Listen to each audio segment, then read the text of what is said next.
ുണ്ടെങ്കിൽ ഞാൻ ഇന്നും സ്റ്റേജിൽ വെച്ച് പൊതുവായി പറയട്ടെ, ഈ ആളുകളെ മുഴുവൻ സാക്ഷ്യം നിർത്തിയിട്ട്, സാക്ഷാൽ മുജാഹിദ് വിഭാഗത്തിന്റെ ഏറ്റവും വലിയ നേതാവും ഇന്നുവരെയുള്ള വാദപ്രതിവാദങ്ങളിൽ ആ പ്രസ്ഥാനത്തെ പ്രതിനിധീകരിച്ചിട്ടുള്ള വക്താവും എ.പി. അബ്ദുൽ ഖാദർ മുസ്ലിയാർ ഇവിഷേകമായിട്ട് താൻ ഉന്നയിച്ചിട്ടുള്ള പ്രസ്താവിച്ചിട്ടുള്ള പ്രസ്താവനയും മുജാഹിദ് വീക്ഷണവും ശരിയാണെന്ന് തെളിയിക്കാനുണ്ടെങ്കിൽ ഇതേ സ്റ്റേജിലേക്ക് ഇപ്പോൾ കയറി വരാം.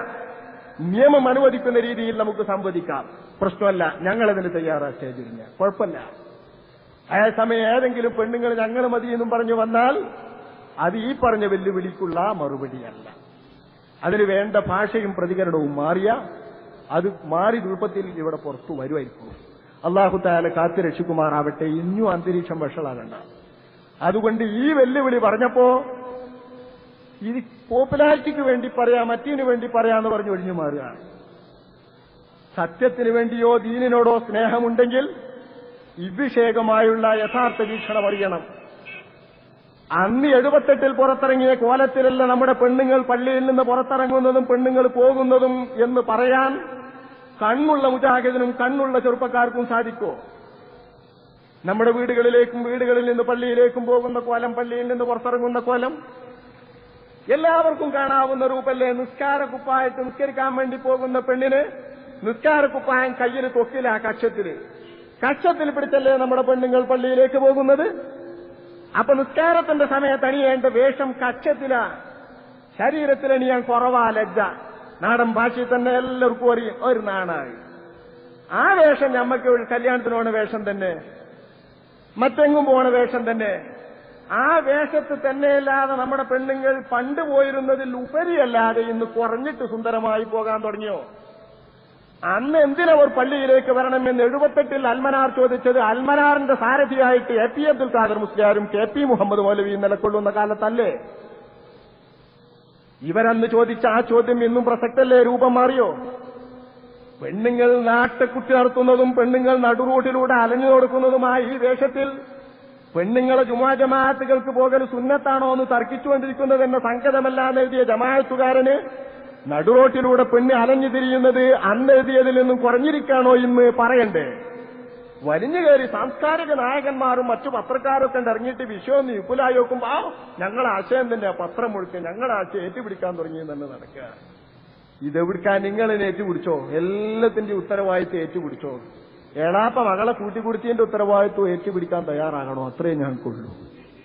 അതിന് മാത്രം ഒഴിഞ്ഞു മാറുണ്ട്. കെടുമ്പും കേടും ഒക്കെ സുന്നികൾക്ക് വിടുക.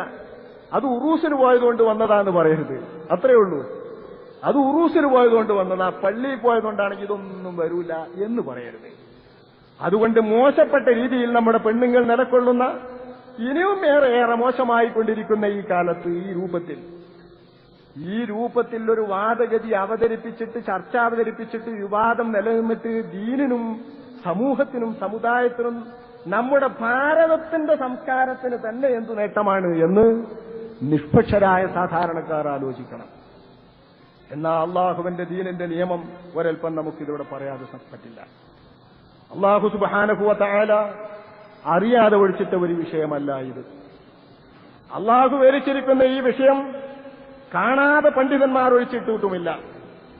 ഇവരൊന്നുന്നയിക്കുന്ന ഹദീസുകളൊക്കെ നമ്മുടെ പണ്ഡിതന്മാരുടെ ആരുടെയും ശ്രദ്ധക്കോ വിലയിരുത്തലിനോ വിഷയമാകാതെ പോയിട്ടുമില്ല. എല്ലാ ആളുകളും ഇവരുദ്ധരിക്കുന്ന മുഴു ഗ്രന്ഥങ്ങളും വളരെ വ്യക്തമായി കണ്ട് മനസ്സിലാക്കിയിട്ട് തുടക്കം മുതലേ ചർച്ച നടന്നിട്ടുണ്ട് സുന്നി പണ്ഡിതന്മാരിലും സമൂഹ നായകന്മാരായ പണ്ഡിതന്മാരിലും. തുടക്കം മുതലെന്ന് പറയുന്നത് 100,000 മാധ്യമങ്ങളെ ഇടയിൽ വെച്ചിട്ട് വേണം അഷ്റഫുൽ ഖൽഖ് സ്വല്ലല്ലാഹു അലൈഹി വസല്ലം തങ്ങളുടെ ഹദീസ് എന്ന് ഇന്നൊരു മുജാഹിദ് പണ്ഡിതന് പറയണമെങ്കിൽ, ഇന്നൊരു മുജാഹിദ് പണ്ഡിതൻ അള്ളാന്റെ റസൂല് പറഞ്ഞു എന്ന് ഉദ്ധരിക്കണമെങ്കിൽ ആ അള്ളാന്റെ റസൂല് പറഞ്ഞു എന്ന വാചകം എവിടെ നിന്ന് കിട്ടി, അയാൾക്കെവിടെ നിന്ന് കിട്ടി എന്ന ചോദ്യത്തിന് ഒരു 100,000 പേര് അണിനിരത്തിയാലേ അള്ളാന്റെ റസൂലിന്റെ ഒക്കൽ നിന്ന് കേട്ട സ്വഹാബിയുടെ പദവിയിലേക്ക് എത്തൂ. അഷ്റഫുൽ ഖൽഖ് സ്വല്ലല്ലാഹു അലൈഹി വസല്ലം തങ്ങളുടെ ഹദീസുകളിൽ ഇന്നുദ്ധരിക്കുന്നവരുടെ മുഴുവൻ നിലപാടിലാണ് സുന്നിയുടെയും മതയുടേതും. മറിച്ച് അള്ളാന്റെ റസൂലിന്റെ വാചകം, അള്ളാഹുവിന്റെ റസൂലിന്റെ നേരെ ശിഷ്യൻ കേട്ടത് എനിക്ക് പറഞ്ഞു തന്നു, അദ്ദേഹത്തിൽ നിന്ന് ഞാൻ നേരെ കേട്ടു എന്ന് പറയാവുന്നവരാണ് 4 മദ്ഹബിന്റെ പണ്ഡിതന്മാരായ ബഹുമാനപ്പെട്ട ഇമാമുൽ ശാഫിഈ റളിയല്ലാഹു അൻഹു തങ്ങളും ഇമാം അഅ്ലം അബൂ ഹനീഫത്തുൽ കൂഫി റളിയല്ലാഹു അൻഹു തങ്ങളും ഇമാമു ദാരിൽ ഹിജ്റത്ത് മാലിക് ഇബ്നു അനസ് റളിയല്ലാഹു അൻഹു തങ്ങളും ഇമാമുൽ മുഹദ്ദിസീൻ ഇമാമു സുന്നിയീൻ അഹ്മദ് ഇബ്നു ഹംബൽ റളിയല്ലാഹു അൻഹു തങ്ങളും ഈ 4 മഹാരഥന്മാരായ പണ്ഡിതന്മാരും അവരുടെ ഹദീസ് അല്ലാഹുവിന്റെ റസൂൽ പറഞ്ഞത് എനിക്ക് ഇന്നാളിൽ നിന്ന് കിട്ടിയ അഖ്ബറനാ സുഫിയാൻ ഇബ്നു ഉയൈനത്ത് എന്നോട് പറഞ്ഞു ഖാല ഹദ്ദസനാ അംറു ഇബ്നു ദീനാർ എന്നോട് അംറു ഇബ്നു ദീനാർ റളിയല്ലാഹു അൻഹു തങ്ങൾ പറഞ്ഞു എന്നിങ്ങ് തുടങ്ങിയാൽ തൊട്ടടുത്ത് അല്ലാഹുവിന്റെ റസൂലിന്റെ സ്വഹാബി കാണാം. ആ സ്വഹാബി അഷ്റഫുൽ ഖൽഖ് സല്ലല്ലാഹു അലൈഹി വസല്ലമ തങ്ങളിൽ നിന്ന് കേട്ടതാണ്. താബിഈങ്ങളായ മഹാരഥന്മാരിൽ നിന്ന് അല്ലാഹുവിന്റെ റസൂലിന്റെ മൊഴി പച്ചയിൽ തന്നെ ചൂടാറും മുമ്പ് തണുക്കുന്നതിന് മുൻപ് ഇരുവറ്റും മുമ്പ് കേട്ട അല്ലാഹുവിന്റെ റസൂലുള്ളാഹിന്റെ സ്വഹാബിമാരുടെ ശിഷ്യന്മാരായ താബിഈങ്ങളിലും താബികളിലും പെട്ട ഇമാമുകൾ വളരെ വ്യക്തമായി കണ്ടും വിവരിച്ചും വെച്ച ഹദീസുകൾ അവർ വിലയിരുത്തിക്കഴിഞ്ഞ് ചണ്ടിയാക്കി കഴിഞ്ഞിട്ട് മാത്രം ഒഴിച്ചിട്ടിരിക്കുന്ന കേവലം വചനങ്ങളും എഴുത്തുകളും ചിത്രങ്ങളും വാരി വലിച്ചെടുത്തിട്ട് അവർക്കൊന്നും മനസ്സിലാകാത്ത പുതിയ ആശയം അതിൽ നിന്ന് കൊത്തിയൊലിച്ചെടുക്കാമെന്ന് ചിന്തിക്കുന്നത് കാക്കയുടെ ദുരാഗ്രഹത്തിന്റെ ഫലമാണ്. അതൊഴിച്ചാലേ കാര്യം നടക്കൂ. അർബാതമ്മീന തുയൂരി ത്വയ്യിറു ത്വാഊസുനാദീകുൻ ഖുറാബുൻ നസുറു എന്ന് ഇതിനടുത്ത് അന്ത്യവിശ്രമം കൊള്ളുന്ന നമ്മുടെ ഖുതുബുസ്സമാൻ മമ്പുറന്തങ്ങൾ റളിയല്ലാഹു അൻഹു തങ്ങൾ അവർകൾ പറഞ്ഞ ഈ 4 പക്ഷികളുടെ സ്വഭാവത്തിൽ നിന്ന് മനുഷ്യരിൽ പകർന്നിറക്കുന്ന കാക്കയുടെ ദുരാഗ്രഹത്തിന്റെ ഫലം നിങ്ങളുടെ മനസ്സിന്റെ അകത്ത് കിടക്കുന്ന ദുരാഗ്രഹത്തിന്റെ ഫലമാണ്. ഇമാം ശാഫിഈ ചർവണം നടത്തിയിട്ട് ചർച്ച നടത്തിയ ഹദീസുകളിൽ വന്ന വൈരുദ്ധ്യങ്ങൾ തീർക്കാൻ വേണ്ടി മാത്രം മഹാനവറുകൾ ഉച്ചരിച്ച് കിതാബുണ്ടാക്കിയിട്ടുള്ള ഇമാമുന ശാഫിഈ തങ്ങൾ 4 കൊല്ലം കൊണ്ട് നമ്മൾ ഇന്ന് എണ്ണിത്തീർക്കാൻ പോലും പറ്റാത്ത കിതാബുള്ള വിവരങ്ങൾ മുഴുവൻ ക്രോഡീകരിച്ച് അടിസ്ഥാനമാക്കി വെച്ച മഹാനായ ഇമാമാണ് ഇമാമുന ശാഫിഈ റളിയല്ലാഹു അൻഹു.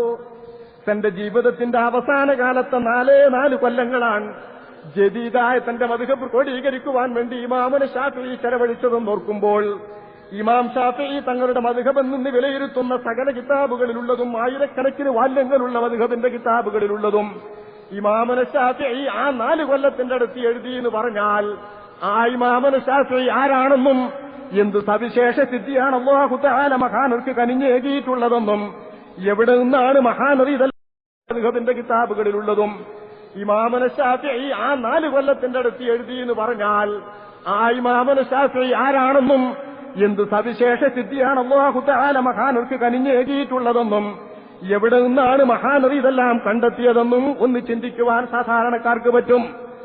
മഹാനായ ഇമാമുന ശാഫിഈ തങ്ങൾ 113 ഗ്രന്ഥങ്ങൾ തന്റെ ആയുഷ്കാലത്തിനിടയ്ക്ക് ഗ്രന്ഥങ്ങൾ ഉണ്ടാക്കിയിട്ടുണ്ടെന്ന് പറഞ്ഞത് അറബി വ്യാകരണത്തിലും അറബ് ശാസ്ത്രത്തിലും കാണാം. ഇസ്ലാമികവും അനിസ്ലാമികവുമായ ജാഹിലിയത്തിന്റെയും കവിതകൾ കാണാം. എല്ലാ ഫന്നുകളിലും കാണാം.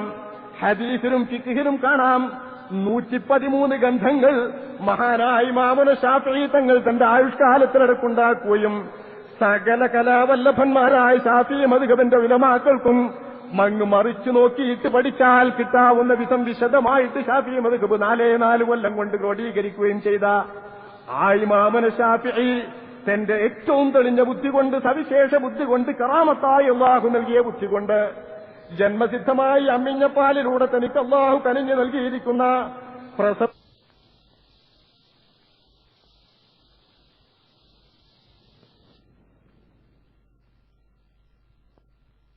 സിദ്ധമായി അമ്മിഞ്ഞപ്പാലിലൂടെ തനിക്ക് അല്ലാഹു കനിഞ്ഞു നൽകിയിരിക്കുന്ന പ്രസവത്തിന്റെ നാരികളിലൂടെ തനിക്ക് അല്ലാഹു കനിഞ്ഞേകിയിരിക്കുന്ന പാരമ്പര്യം കൊണ്ട് അറബി ഭാഷയുടെ വിശാരദനായി മാറിയ ഇമാമുന ശാഫിഈ തന്റെ ഭാഷാ പാഠവും കൊണ്ട് പഠിച്ചിരിക്കുന്ന ഇമാമുന ശാഫിഈ ആ ശാഫിഈ റളിയല്ലാഹു അൻഹു ചർച്ച ചെയ്ത ഹദീസാൻ ലാ തംനഉ നിസാഅകുൽ മസാജിദ ലാ തംനഉ ഇമാ അല്ലാഹി മസാജിദല്ലാഹ് ലാ തംനഉ നിസാഅകും ഹുദൂദഹുന്ന മിനൽ മസാജിദി എന്നൊക്കെ നിങ്ങൾ ഉദ്ധരിക്കുന്ന ഹദീസുകൾ മുഴുക്കെ അദ്ദേഹം ചർച്ച ചെയ്യുന്ന കാലത്ത് താൻ മനസ്സിലാക്കാത്ത ആശയം ഇമാം അബൂ ഹനീഫ റളിയല്ലാഹു അൻഹു എന്ന മദ്ഹബിന്റെ ഇമാമുകളും ഈ ഹദീസ് ചർച്ച ചെയ്തിട്ടുണ്ട്.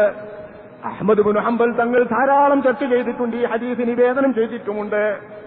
ഇമാം മാലിക് ഇബ്നു അനസ് റളിയല്ലാഹു അൻഹു തങ്ങളും ഈ ഹദീസ് നിവേദനം ചെയ്തിട്ടുണ്ട്. അങ്ങനെ നിവേദനം ചെയ്തു കൊടുത്ത ഇമാം മാലിക്കിന്റെ മദ്ഹബും പെണ്ണുങ്ങൾ പള്ളിയിലേക്ക് പോകൽ ജുമുഅ ജമാഅത്തിന് കറാഹത്താണെന്നാണ്.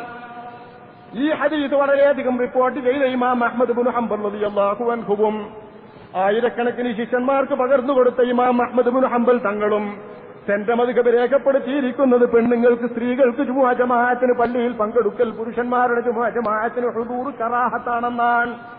പുണ്യമില്ല, വീട്ടിലിരുന്ന് നിസ്കരിക്കുന്നതിനാ പുണ്യമെന്ന് മാലിക് റളിയല്ലാഹു അൻഹു തങ്ങൾ അവർകൾ മദീനക്കാരുടെ പ്രവർത്തനം ദീനിന്റെ അകത്തൊരു ഹുജ്ജത്താണെന്ന് പറയുന്ന ഇമാം മാലിക് ഇബ്നു അനസ് റളിയല്ലാഹു അൻഹു തങ്ങൾ മദീനത്തെ മസ്ജിദ് നബവിയിലേക്ക് റസൂലുള്ളാഹിന്റെ കാലത്ത് പെണ്ണുങ്ങൾ പോയിരുന്നു നിരന്തരം ഇന്നും അത് തുടരുന്നു എന്ന് വാദിക്കുന്ന മുജാഹിദേ ജമാഅത്തെ ഇത് കണ്ടനുഭവിച്ചിട്ടുള്ള വർഷങ്ങളോളം അവിടെ ഇരുന്ന് ദർസ് നടത്തിയിട്ടുള്ള ഇമാം മാലിക് ഇബ്നു അനസ് റളിയല്ലാഹു അൻഹു തങ്ങൾ അല്ലാഹുവിന്റെ റസൂൽ അന്ത്യവിശ്രമം കൊള്ളുന്ന ഈ മദീനത്തെ മണ്ണിൽ ഞാനൊരൊട്ടകത്തിന്റെ പുറത്ത് എങ്ങനെ ഇരിക്കുമെന്ന് പറഞ്ഞ് ആയിരക്കണക്കിന് ഒട്ടകങ്ങൾ തനിക്ക് ഹദിയായി വന്നുകൊണ്ടിരിക്കുന്നത് തന്റെ പ്രിയ ശിഷ്യന്മാർക്ക് വാരിക്കോരി കൊടുക്കാൻ ഉദാരത കാണിച്ച ഇമാം മാലിക് ഇബ്നു അനസ് റളിയല്ലാഹു അൻഹു തങ്ങൾ അല്ലാഹുവിന്റെ റസൂലിന്റെ ഹദീസ് വായിക്കാൻ താവുതുമില്ലാതെ എങ്ങനെ ഇരിക്കുമെന്ന് പറഞ്ഞു ഒതുണ്ടാക്കി തന്റെ ഏറ്റവും മുന്തിയ വസ്ത്രമണിഞ്ഞിട്ട് അത്ര പൂശി മാത്രം ഇരുന്നിട്ട് മദീനത്തെ പള്ളിയിൽ റസൂലിന്റെ അവിടുത്തെ ഹദറത്തിന്റെ ചാരയിരുന്നിട്ട് ദർസ് നടത്തിയിരുന്ന ഇമാം മാലിക് ഇബ്നു അനസ് തങ്ങൾ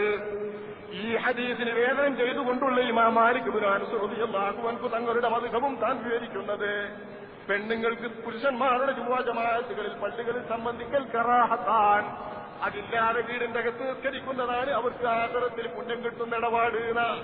ഇത് സാധാരണക്കാരായ മനസ്സിൽ വളരെയധികം പിടിക്കൊള്ളേണ്ടതാണ്. ഞാനിത് വെറുതെ പറയുന്നതല്ല. സാധാരണ ഒരു ഹദീസ് അപ്പുറത്ത് നിന്ന് ഓതുക, നമ്മളൊരു ഹദീസ് മറിച്ചു ഓതുക, പിന്നെ ഒന്നൊരു ഹദീസ് ഓതുക, വീണ്ടും നമ്മളൊരു ഹദീസ് ഓതുക എന്ന പരുവത്തിലെത്തിയാൽ സാധാരണക്കാരൻ കുഴയും.